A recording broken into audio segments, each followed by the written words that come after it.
Hey everybody, welcome back. Thanks for joining us. We're the Menschwarmers. I'm Jamie, and I'm here with my friend Gabe. Hi, I'm Gabe. We are the Menschwarmers. It is your Jewish sports and the Awakening of Madi Woltenbruch recap podcast. Have you seen The Awakening of Madi Woltenbruch? No, I have not. This is a Jewish-German movie that Netflix keeps telling me I want to watch, but I don't actually want to. Do you think Netflix knows that you're Jewish? Absolutely. 100%. You think? From what? What are your tells? I think the content that I've perused, for sure, and that I didn't immediately turn away from the Adventures of Modi Wolkenbruch. Right, ad. Oh, this guy's watched Fauda. We know. Yeah, no. I think, okay, for you they know because you've watched Diesel. That's right. But I think it's more basic than that. It's simply, like, it's a demographic splicing where they're like, well, we know what Jews tend to do. And it's like, we know that Gabe has done some of those things. Right, for sure. And therefore you're Jewish. Yes. And do you think there's any non-Jewish people that haven't watched Diesel that are getting this movie pushed to them? No, I don't think so. I think it's like one of those things. It's like there's so much there on Netflix that you have no idea what's there. For sure. Unless it tells you what you want to see. Though I have another thought, which is they've changed the name to The Awakening of Madi Woltenbruch, whereas it used to be Madi Woltenbruch's Wondrous Journey into the Arms of a Shiksa is its actual German title. So do you think they got rid of the Yiddish word just to make it a little more palatable to the Gentiles? I don't know. Maybe that's good marketing, but I don't think that's the segment of the people out there that they're going for. I think it's sort of serving you up a little Jewish content, like in the same way that like that terrible Chris Evans movie where he plays a Mossad agent that I didn't watch. Right. I think similarly, and the Spy, the Ellie Cohen Netflix show, which was actually not bad. I didn't think it was great, but it was not bad. Spielberg and Sacha Baron Cohen. And, I don't know if Spielberg is involved. I thought Spielberg was involved. Maybe it's just Jewish and big budget, so I assume Spielberg is involved. Our producer Michael is checking this out for me now. Yeah. He's our live fact checker. I was going to say, Esteban Spielbergo, like in The Simpsons, but Steven Spielberg already sounds pretty Jewish, so I don't know what the Senor Spielbergo. Yeah, Gever Spielbergson. That's or something right. like that. Shmuley Spielberg. Speckberg. Spielberg. Yeah. No Spielberg? No Spielberg involved in that one. Anyways, I think that's been a good run in Culture Corner for us to start off. But as always, we are your bi-weekly sports and Jews podcast brought to you, as always, by the Canadian Jewish News. That's right. And the CJN Podcast Network. A lot of stuff to talk about today. No big ticket items, I would say, in terms of big Jewish news that's been going on in sports. Other than the Shonda of Alex Bregman not winning the baseball MVP. Yeah, well, let's start off there. Something we talked about in our previous episodes. Yeah. No reason for him not to win. The Astros, didn't end up winning the World Series, but they were the best team in baseball this regular season. Yep. Bregman put up fantastic stats. Mike Trout's no slouch. Some real Mossad style techniques used by the Houston Astros. They're quite notorious for spying these days. Yeah, it's true. But the voting, I think, happens right after the season. I think it does right too. At the end. So I think anything that's between that and the guy who I'm already forgetting his name. Was it Taubman? Brandon Taubman, who was Jewish, unfortunately. We found out. Not a great look. No. But the stuff with him and losing the World Series and all that should have happened after the votes were tallied. So it was close. I mean, he only lost by a few votes, but he did lose all the same. So we're hoping for something better next year. We have said this before. Mike Trout is not Jewish, but he does have a Jewish connection due to the usage of the fish trout in gefilte fish. Yeah, Mike, a nice piece of trout. Oh, that's very good. Mike, salmon was a little expensive, but trout was on sale. Although I think, as we've discussed before, the Jews of Southern California are most definitely Dodgers fans and not Angels fans. Absolutely. I think as evidenced by the fact that I think whenever we bring up the fact that we do a podcast about Jews and sports, the first thing people talk to us about is Sandy Koufax. Almost exclusively. Has there ever been a Jew who's played for the LA Angels? I'm sure there has been. No one comes to mind at the moment, but I'm sure there have been at various times. Other baseball news relating to a Jew, Gabe Kapler, previously manager for the Philadelphia Phillies. But sorry, you're looking at me like there's some big there is angel that we haven't talked about. We're Brad Osmus, the Brad manager, Osmus, course, Mike Trout's manager, previously manager. Is also fired. He was fired this year. Fired this year. Gabe Kapler was about to become the second Jewish manager in California, except for Bob Melvin, also Jewish. Of the A's. So now the whole Bay Area. Yeah. Wow, with Kevin Pillar there, they should all get together for some bagels and Pacific locks. Sure. So Gabe Kapler, now the manager, or going to be the manager of the San Francisco Giants. I went to a game at AT&T. How was it? It was beautiful. It's like right on the water, as you've seen, like McCovey Cove. And I'd like to go to a game again. My sister-in-law lives in San Francisco, so I'm sure I'll have an opportunity at some point. Between Gabe Kapler as the coach and Kevin Pillar as the center fielder, they could be the San Francisco Golems. Yeah, not bad. Instead of the Giants. Yeah. The San Francisco Goliaths? No, Goliath I feel like is not a Jewish figure. He's a biblical figure. He's a biblical figure, an enemy of the Jews, of a biblical figure. David. That's true. He also loses, so you don't necessarily want to call yourself the Goliath. But the Golem. Yeah, San Francisco Golem is not bad. Yeah. Is Golem singular? There's just like one goal. The team comes together to represent a single. The golem is made out of clay. So it's every piece of the team. They're individual pieces of clay that come together to make a mighty golem. Yeah, the original Voltron. Yeah. I don't know. That's Megazord. a good question on whether or not the golem is singular or what the plural is. We'll have to consult our Kabbalistic sources on this. Moving along, I mean, it's a baseball offseason as much as I love the hot stove. Does the Talmud not say that an individual baseball player is only a part? Surprisingly, despite its depth and breadth, the Talmud is pretty much silent on baseball. I didn't write it. It's not my fault. Next Talmud. The next edition of the Talmud will certainly include Sandy Koufax and Hank Greenberg and Ryan Braun as stories. Rabbi Akiva in 3050 will talk about how Ryan Braun, Shonda really represented what was said in Leviticus by God. Sure. Why not? Moving on to a sport that is in season. It's about halfway through the NFL season. Yep. I think we're 10 weeks in or 11 weeks in now. So about halfway through, including playoffs. Wanted to give a little update on some of the Jewish players we've been following along this year. Josh Rosen, the quarterback for the Miami Dolphins, has not had the year that we were hoping for. He's been sent to the shuffleboard courts, unfortunately. He's been put out to pasture. It's almost as if his family sent him to Miami so they didn't have to go visit him anymore. Yeah, I don't know what happens when you have to retire when you already live in Miami. Like, where do you go? Do you go back up north? It's like, Maybe you just go to a different part of Miami. He's already done Arizona and Miami. It's like you were in South Beach, now you're in Fort Lauderdale. Yeah. I wonder, is there a third place where Jews go to retire that's warm? I don't know. It's like nobody's made like a Jewish community. Not the Jews in Galveston. Yeah, exactly. Like the Texas Gulf Coast or like the Mississippi Delta or something like that. Like as long as it's warm, And Palm Springs. There's Jews in Palm Springs. But Palm Springs, I feel like is being part of the larger Arizona desert community. Yeah, that's true. It's all Sonoran. Yeah, exactly. Just sort of like everything east of Bakersfield or whatever is just like a vast hot desert. Yeah. That old Jews congregated. It is Death Valley. Maybe there's like a Jewish artist community in Santa Fe, but it still snows there, so it's not warm enough. No. Moving on, Julian Edelman, who we've talked about a lot on the podcast. Yep. Is he playing well? I'm not. Reigning Super Bowl MVP. Yeah. He is. He's actually he's on my fantasy team, so I feel like I've been keeping a lot of keeping abreast of his situation. But he's on many fantasy teams. Yeah. Am I right, ladies? So far 716 yards receiving, 4 touchdowns. He threw for a touchdown last week, which is pretty fun. Always fun to see a wide receiver on a toss back throw for a touchdown. Patriots are 10-9-1 right now, like the toast of the AFC. Probably going to go to the Super Bowl again, which sucks. The L'chaim of the AFC. Yeah. So he's a big part of that. He's the best receiver they've had since somebody else we talked about. Antonio Brown was cut from the team very early on. Not Jewish, but the owner of a synagogue. Right. Yes. For some reason. I wish we had a better recall for like shouting out our previous podcast where it's like, and if you want to learn about that, right, check out episode 5. Right. I think that was it was called "A Synagogue is Where You Bless Up." A synagogue is where you bless up. That's great. I don't remember the number, but it was the episode. We did talk a lot about Antonio Brown's home synagogue. Yeah, it's a good time to mention that for any of our new subscribers, people who have caught on to us in the last couple of weeks. Always welcome. Always happy to have new people listen to us.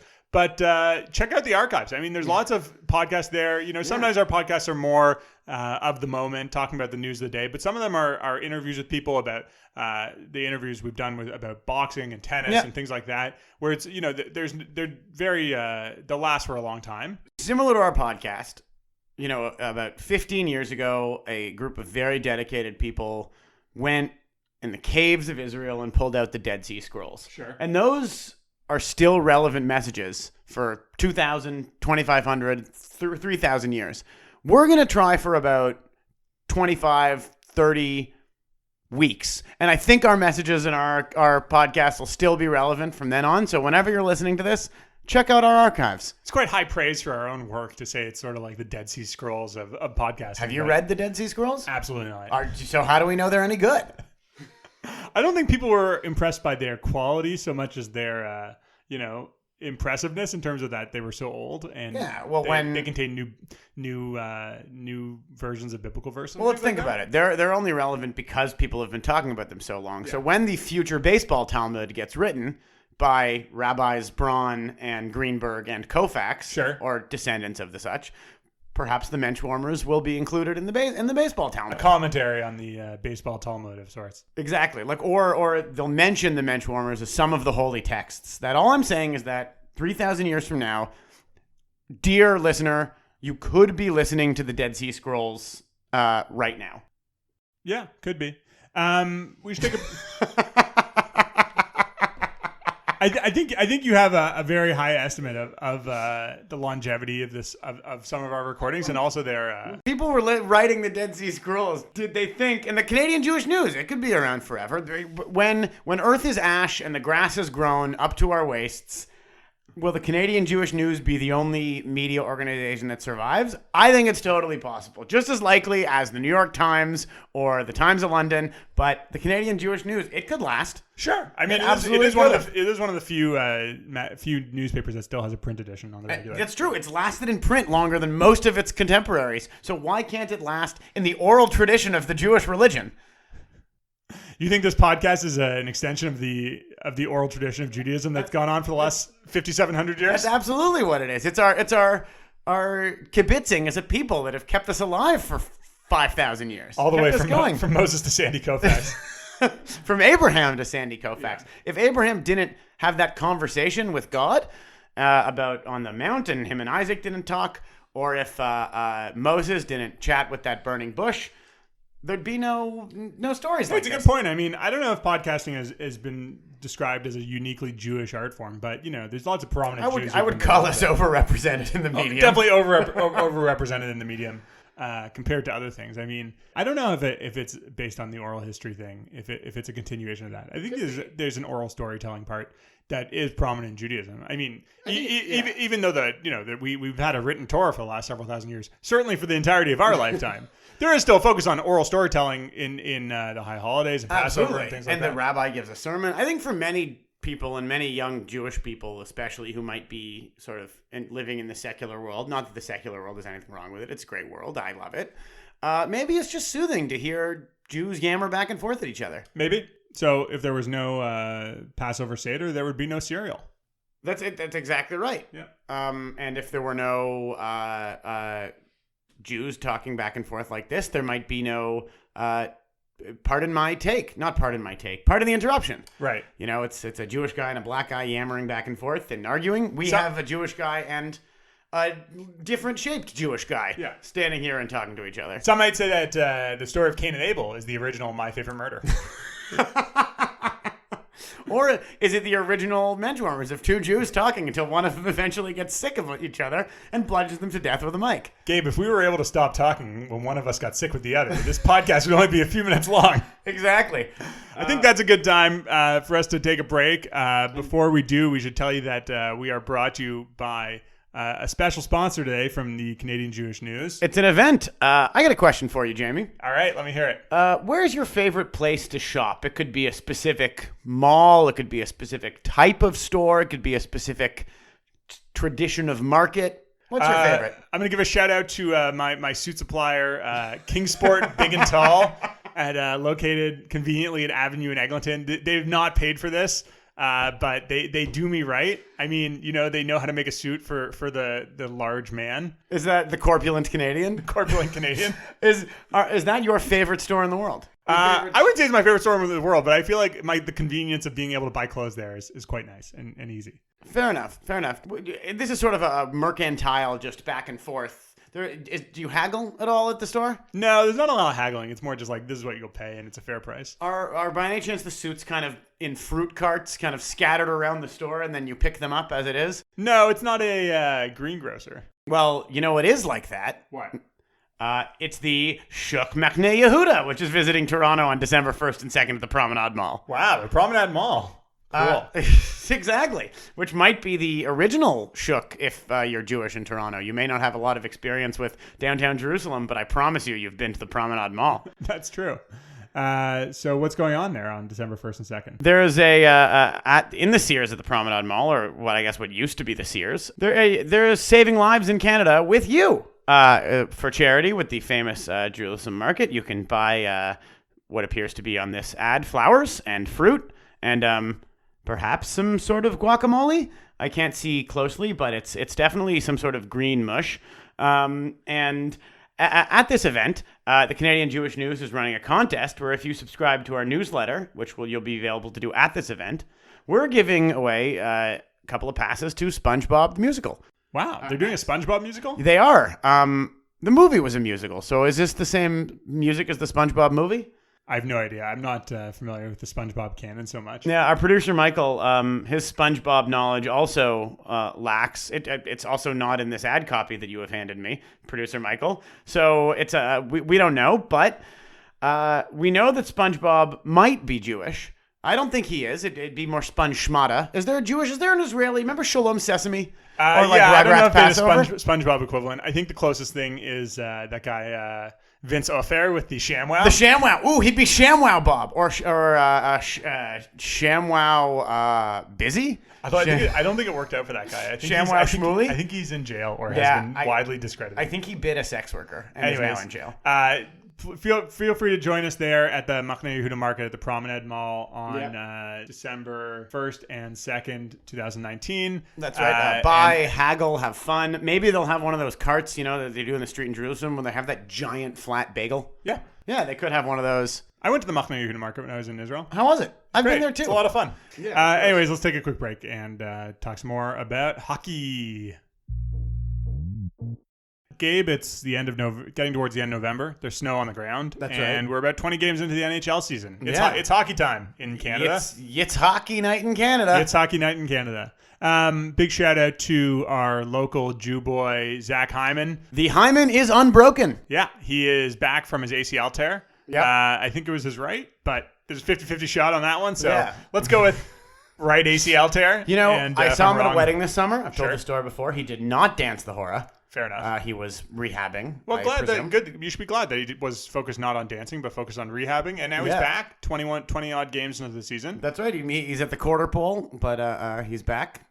Number 11. What's 11 in Hebrew? Achadaser. Yeah. Number Achadaser. Yeah. And as he comes back, a farewell to Mike Babcock. Yeah. Formerly the head coach of the Toronto Maple Leafs. He was fired today. He was cut. Yeah, they cut the Babcock. A little bris for the Toronto Maple Leafs. Hopefully that doesn't affect performance, but gives it a better aesthetic vibe. Yep. And maybe if Hyman coming back creates some sort of covenant with the God of Abraham, then there's worse things. Yeah, that's true. That is it. Is it a total coincidence in the eyes of God that the Jewish player returns on the day the Babcock is cut? I don't know. I think we're getting the kill signal from our producer saying this is the end of our Babcock conversation. Wait, what's the Torah portion this week? I'm gonna look at because maybe there's something to do with that. Can you Google current Torah portion? Yeah, you absolutely can. Maybe that's something we should have done before. But based on when it is in the Bible, it's probably around bris time, right? It is actually Chaya Sarah, which was my bar mitzvah portion. Oh, that's exciting. Which is about 40 minutes discussing Abraham's negotiation with the Hittites for Sarah's burial plot. Ah, okay. It sort of goes back and forth with Abraham offered 20 shillings I believe you've talked about this before on the podcast. I have. Yeah. That's important, and I remember it. That said, it doesn't seem to have much to do with the snipping of the Babcock. Yeah. So, in other big hockey news, the story has sort of come and gone and been dealt with as much as it can, but I think it's important that we talk about it probably the biggest story in Canadian sports this year. And I'm talking about Don Cherry's controversial comments and eventual firing. So I just wanted to read exactly what he said. For our American, British, Argentinian, Australian, Korean, and I believe Indian listeners. Sure. We see you in the subcontinent. Shout out and thank you for listening. Don Cherry was sort of a Canadian televised blowhard. He would make his custom suits out of dresser fabric and discuss his love for hard-nosed hockey and his disdain for immigrants. Yeah, he had a weekly segment on Hockey Night in Canada, which I think it must be the most watched program on I think Canadian it is. television. I think every week it is. A premier Saturday night hockey game where he would give his take during the first intermission on, the news of the day. The week sports in hockey. News. Exactly. And he's always had a reputation for being a sort of an ideologue, someone who is trying to enforce the old-style rules of hockey. Yep. And he's got in hot water society. in the past. Yeah, and of society. Someone who's gone into hot water in the past for his comments, but this ultimately led to his downfall. So again, we should say this because we mostly talk to a Canadian audience here, but we recognize that we have listeners all around the world. In Canada, there's a real tradition towards wearing a poppy in November around Remembrance Day. This is also done in England and in Britain and in other parts of the Commonwealth and other countries as well. Yep. Some Americans do it. It is based on the poem In Flanders Field, which was written by a Canadian. John McCrae. John McCrae. Not Jewish. Over 100 years ago. And it commemorates the armistice from World War I, but it's just a symbol of respect for veterans and the dead. And the dead. And Don Cherry took some issue with people he saw not wearing the poppy, apparently. Mm-hmm. And I'm just going to read his quote here. He said, "You people that come here, whatever it is, you love our way of life. You love our milk and honey. At least you could pay a couple bucks for poppies," or something like that. And he singled out people from downtown Toronto and people from Mississauga as two of the most diverse cities in the world. It is worth mentioning, certainly in the country. Certainly, as being the people who he saw not wearing the poppy. And this elicited a firestorm instantly. As I said, it's a very watched program. Everyone was hearing this. Just some context. The complaint line for the Canadian television standards shut down. Oh, wow. It was so filled with complaints, they literally could not take any more. Wow. After what he said. And eventually he was fired. I mean, he was forced to resign. And, people just dove into this and were so disturbed by what it was. And I think it's something that we should talk about as Jews because of what it means to a shared experience of immigration and being the other and all that. So he singled out Mississauga. Yeah. That is, I think, for people in Toronto or people in the greater Toronto area, a real dog whistle for non-white people. Yeah. He's talking about... particularly South Asians. Yeah. He's talking about South Asian, Indian, Pakistani... East Asian, Middle Eastern communities. That's what it means when someone says Mississauga. Because there's lots of suburbs around Toronto. Yeah. And there's lots of suburbs that are pretty lily white. And... Mississauga's not one of them. Mississauga's not one of them. So when someone says Mississauga or they say Brampton adjacent to Mississauga, what they mean is they mean immigrants. They mean brown people. They mean brown people. And I think when he says you people in the way that he did, which was really one of the comments that was so focused on, something a lot of Jewish people have heard talked about them all the time. Exactly. And I think that's something that we need to, we should have some brotherhood and solidarity here in that you people not that long ago meant Jews exclusively. Mm-hmm. And when someone was talking about you people who come to our beaches, or you people who don't respect the rules of the country club, or something like that, or you people who try and get ahead in business through unethical tactics, or whatever it was, that you people is Jews, and it is through a number of factors, including I think just the era in which Jews immigrated, the fact that we are able to blend in to mainstream white society in lots of ways, whether through intermarriage and other things, that Jews have, taken on a sheen of whiteness. And I'm not discounting for a minute the fact that Jews continue to be the most targeted communities in terms of hate crimes, that continue to suffer from anti-Semitism in all parts of the world, even parts of the world where we thought we were safe. But despite that, we have been allowed in to a large degree, and we are not the you people anymore. But it was within our grandparents' lifetime that there were parts of the city, our parents' lifetime, that they weren't allowed to go to. That there were stores that they weren't allowed to shop in, or restaurants or hotels they weren't allowed to frequent, and that they were the you people. Yeah. So now there's a new you people, And no one would think to raise an issue of Jews not wearing poppies. And, I think lots of Jews do and some Jews don't for whatever reasons, just like lots of other people do. But no one's singling us out, not for that at least. But when somebody else does, I think it is the responsibility of every Jewish person to say, that's not me. That's not me who's being criticized here. But I need to stand up for somebody who is, because that is a shared experience that we have. Even if it wasn't one that we experienced personally, it was an experience that forged what it meant to be a Jew in this part of the world, or a Jew in lots of parts of the world. So what bothers, I think that's very, very well said and very apt and true. What bothers me about most of this from the Don Cherry angle, I see two issues with it personally. Sure. I think it's good overall that finally he has gone too far. We now know that there is a limit to how long you can say sort of xenophobic things on TV. It's about 45 years, but we now know that the limit has been reached for him specifically. I'm put off by two things specifically. Okay. And one, that the defense of his free speech, that people often say he should say what he wants and not suffer consequences for it, seems to ignore the right to free speech of choosing not to wear a poppy. Sure. And I'm not saying one of those things is necessarily good or bad, but it's sort of a catch-22 situation where somebody feels like that someone else is not behaving the way they should. They should be allowed to behave in a way that criticizes others' behavior. Sure. And look, I think I'm as big a free speech advocate as anyone I know. I believe there should be basically no restriction on free speech in terms of what the government puts on the ability of an individual to say their mind, but that doesn't mean freedom from consequences. No. And these were the consequences. I mean, where his employer was a multi-billion-dollar corporation. Yeah, that employs a huge amount of brown people. Yeah. His former CEO was Indian Canadian, I believe. Yep. So I'm talking about Rogers here, and that it's not freedom from consequences. These are the consequences. And the reality is that anyone I think who is saying free speech, he should be allowed to speak his mind, are people who agree with Cherry. And there's been a ton of support for him. Yeah. And I think he already has his own podcast that's getting plenty of listens and support from that part of the world. That goes into my second point. Sure. I don't mean to cut you off, but I think you hit the nail on the head, is that he has had so much support, and a lot of his, and believe me, Don Cherry has had plenty of airtime on many nationally televised interviews, on his podcast that is being promoted in every newspaper and newscast throughout the country. Sure. As well on the show that he got fired from.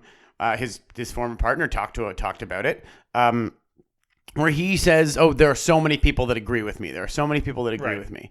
And what troubles me about it is it's not about who agrees with him. It's about who doesn't. And it's a lack of willingness to understand those who don't agree with him, like us, and why.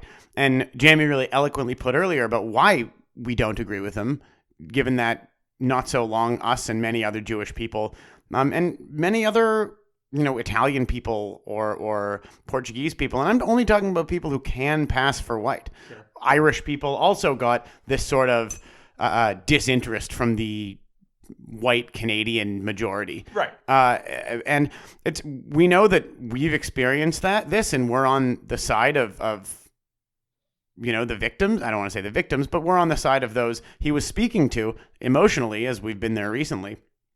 And he has no interest in hearing what anyone has to say other than those who agree with him. That's right. And I think, what's sort of unsaid or unspoken that's, at the basis of his comment is basically to say, there's a way to be Canadian, and that way to be Canadian includes wearing a poppy, and it is un-Canadian for someone not to. Yeah. And you brown people who are not wearing poppies are not Canadian because of that, despite the fact that, we're at a time now where there's plenty of second and third and fourth generation immigrants from all different parts of the world who have made Canada their home that are as Canadian as anybody else. Our defense minister is a Sikh man. Yeah, exactly. So, it is just that underlying issue that it's just like, well, when I see a white person not wearing a poppy, I don't think twice about it. Yeah. But when I see a brown person not wearing a poppy, that there's people for whom it triggers it's a very person who has come to our country. Yeah, who has come to my country. Right. Anyways, look, I think ultimately Cherry has the views of a 85-year-old white man that are unsurprising for who he is, and that he's made clear years over years. Mm-hmm. And look, I think part of it as well is simply that he is old and expensive, and the Sportsnet and Rogers had the coverage, to make this sort of decision, that they had the ability to do it without too much blowback.